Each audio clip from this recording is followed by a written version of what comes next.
Vamos a arrancar con Leti García García, es docente del Departamento de Enseñanza de la Facultad de nuestra Facu, y nos va a contar un poco sobre su experiencia de trabajo con la especialidad. Con eso seguimos con nada más. Buenas tardes. Antes que nada, gracias por el espacio, me parece que está genial. Sobre todo para empezar a preguntarse qué quieren hacer una vez que se reciban, para una vez que van estudiando las materias, pensar qué tendrían que hacer, qué áreas me interesa, qué compromisos puedo afrontar como estudiante, me parece bárbaro.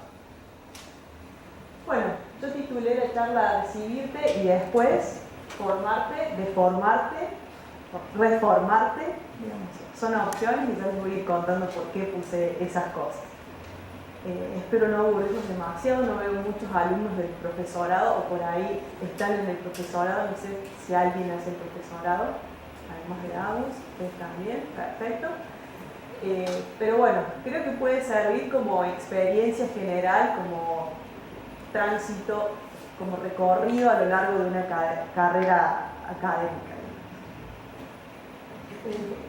Bueno, les cuento, soy profe en Ciencias Biológicas y soy bióloga y mientras realizaba la tesina ya estaba trabajando en 4 escuelas y estaba con un cargo de ayudante alumno rentada en la cátedra de entomología. Entonces me estaba dedicando completamente a la docencia mientras realizaba la etapa final de la carrera de biología. Y empecé a sentir, a pensar que, bueno, había aspectos que el profesorado no había cubierto, digamos, en mi formación, cuestiones que yo podría mejorar en una formación de posgrado. Por ejemplo, cómo podía evaluar mi propia práctica como docente, cómo podía mejorarla, cómo podía adquirir elementos para mejorar eso. Ahí decidí que iba a estudiar la maestría en Educación en Ciencias Experimentales y Tecnología, que es una opción dentro de esta facultad.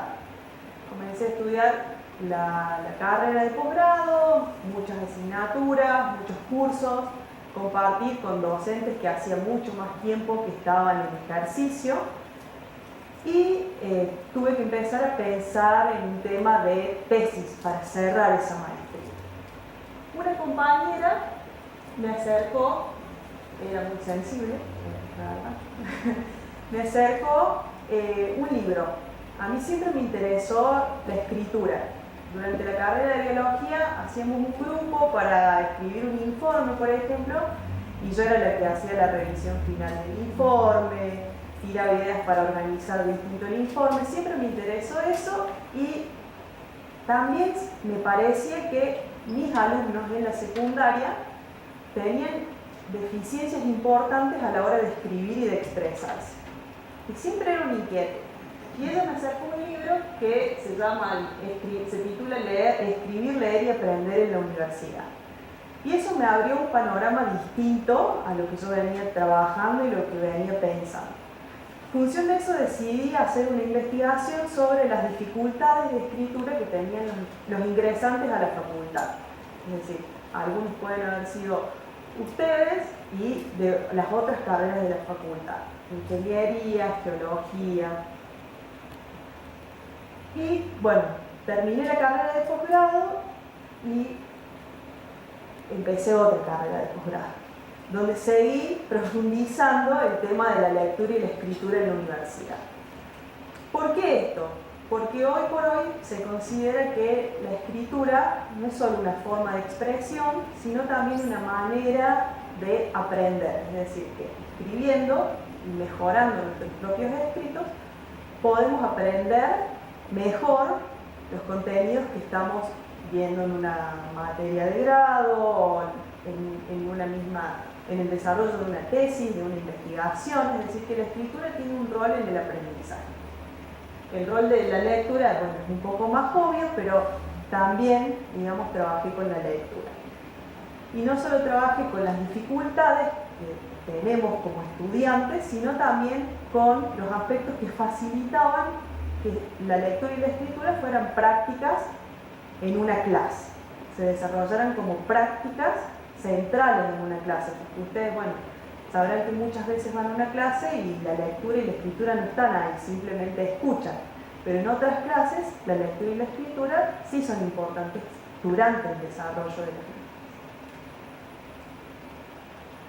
Y bueno, vuelvo un momento.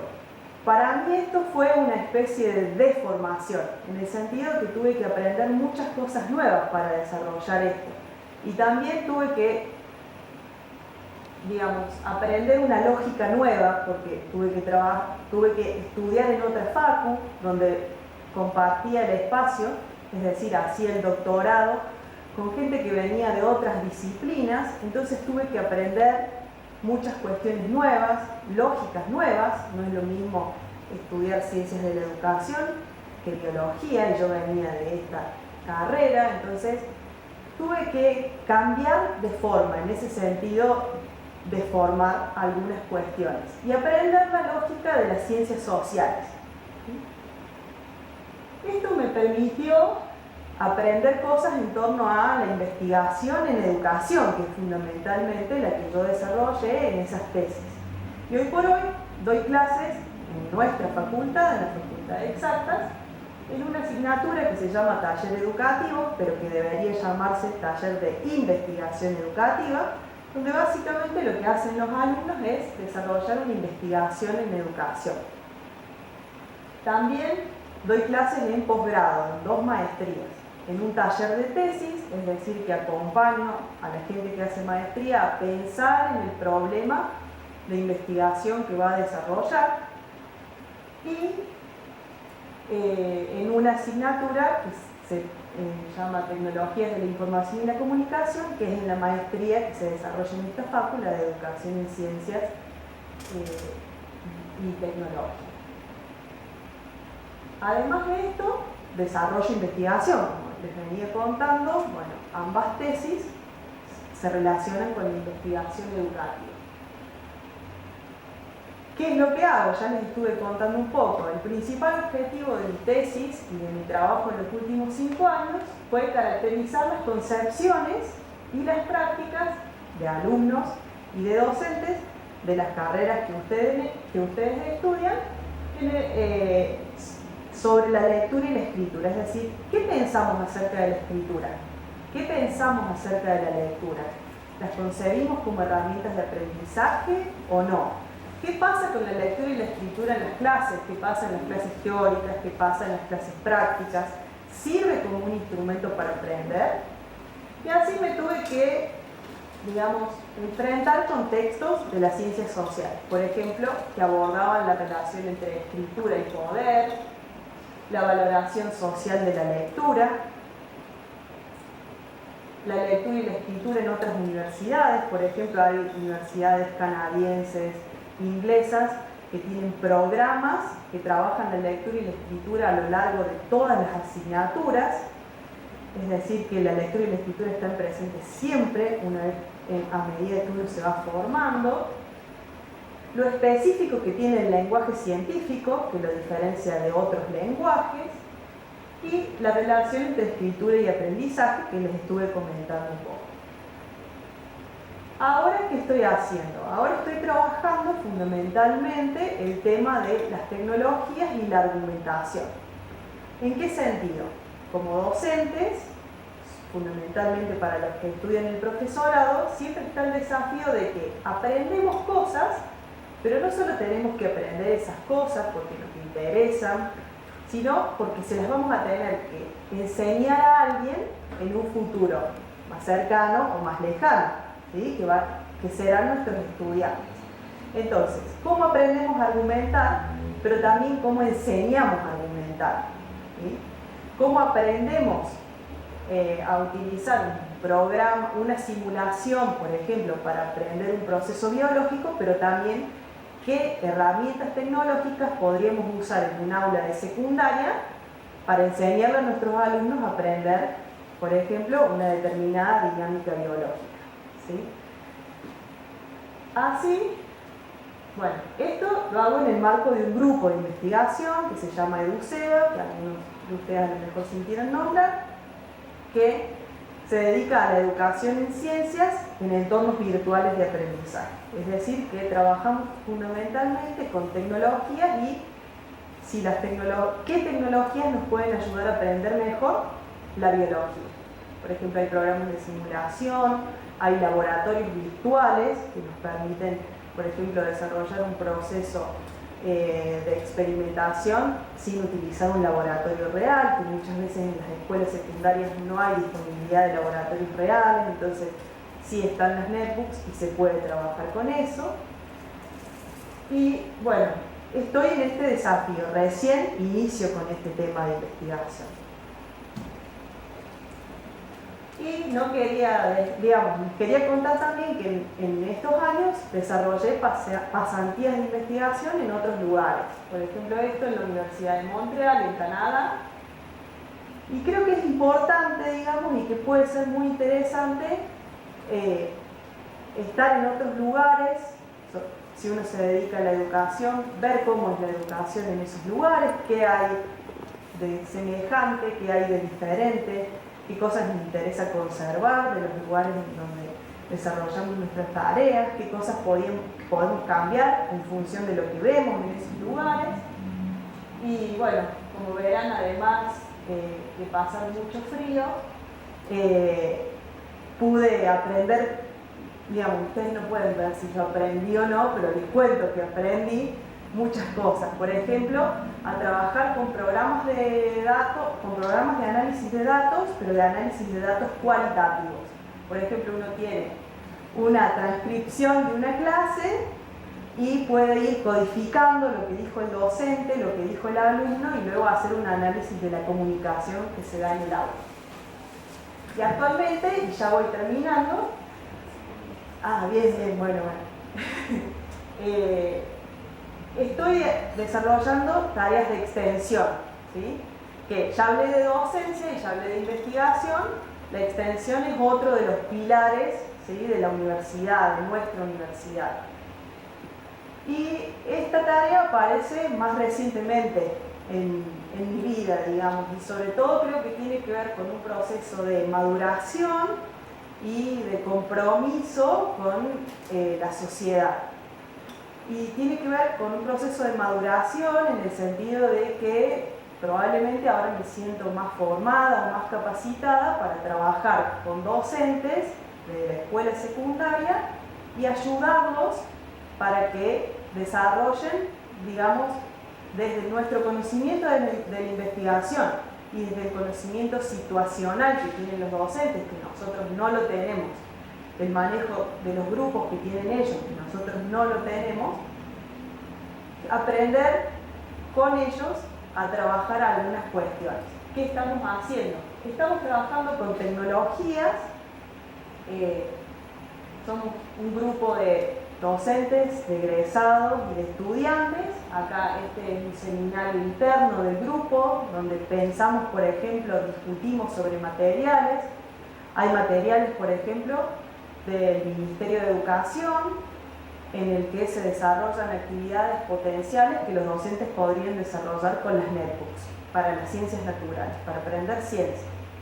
Bueno, por ejemplo, en esos documentos se afirma que todos los estudiantes manejan mejor las tecnologías que los propios docentes.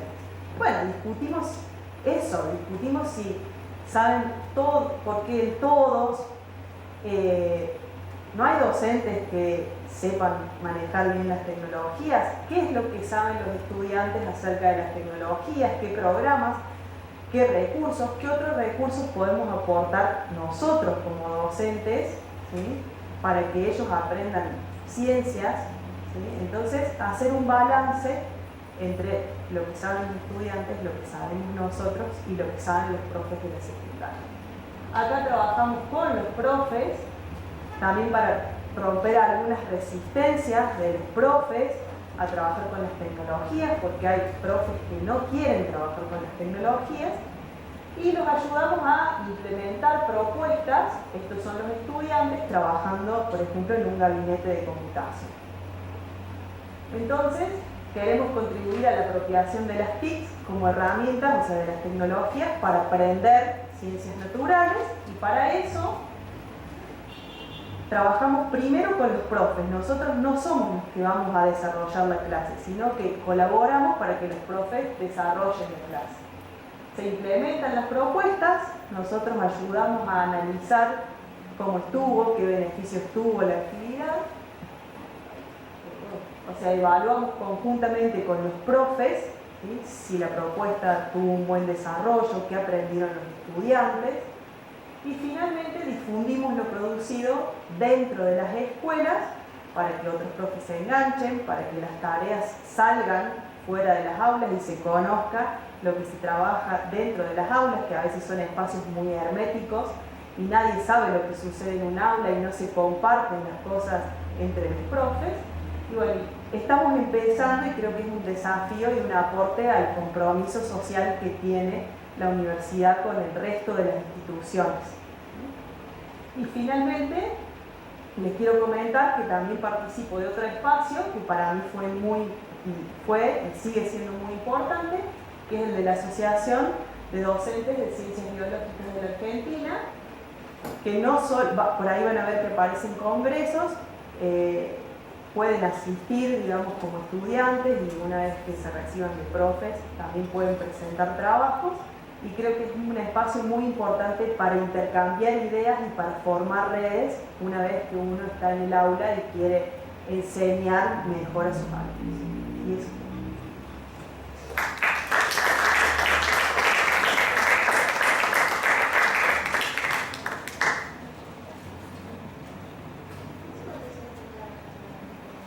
Con 3 hiper, el 202 que está en los bulevares, el 13 que está en Barrio Colón y el 115 que es el que está casi enfrente de la jefatura de policía en Alberto.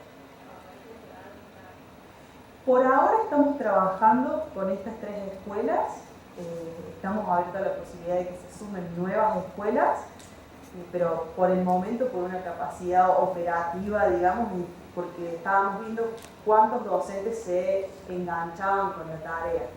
Y bueno, y la cuestión es que, por ejemplo, en una escuela son cerca de 20 docentes y nosotros como grupo somos 30, entonces por ahora esos 3, pero por ahí lo que también hacemos son visitas de las escuelas a la facu para desarrollar, por ejemplo, alguna experiencia y que conozcan algún laboratorio de la facultad. También hacemos ese tipo de cuestiones. Tenemos un micrófono, si alguien tiene alguna pregunta para ella, aprovechen para hacer preguntas sobre la carrera del profesorado, también ya que la tienen acá disponible, está gente todo. Sí.